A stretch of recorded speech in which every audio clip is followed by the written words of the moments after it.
Welcome back to the channel. Knife Stuff and Etc. here again, and I have a video after long awaited 2 years. Everybody was asking me for videos. I've been really busy. I'm not going to drop something too hard on you guys right away, but this is just going to be a pretty easy trick to ease you guys back into the tricks. So basically I'm going to show you what it is, and then I'll show you how to do it, and I'll show you a slow-mo, pretty much usually what we do. So first I'll show you how to do it.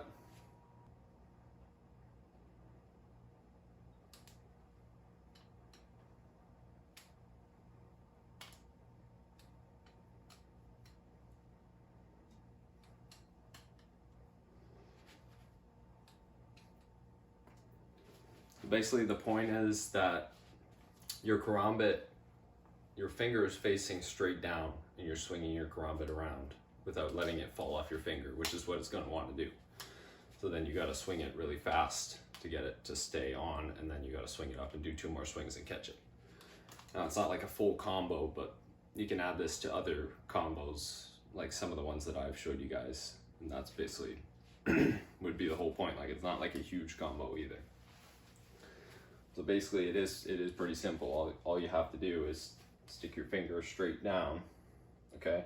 You're gonna be holding like this, and you're gonna wanna swing it.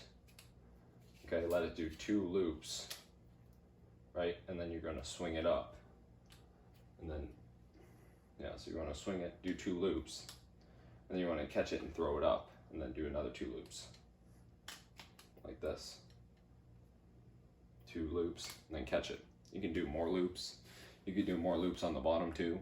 Really, it's up to you, but that's the whole point, is that you swing it twice or more, and then flip it up, and then keep swinging up here.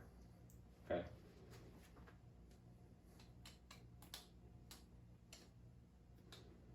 Swing 2, ready?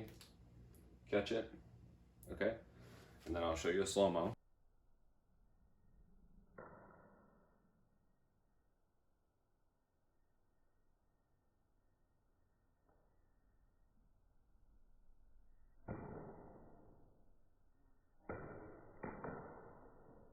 So that's the trick. Thank you for watching. I hope you're able to learn it, and just let me know, like, if you guys want me to make more videos about karambits. I'll keep making those, and I'll start working on a new trick to teach you guys. So have a good one.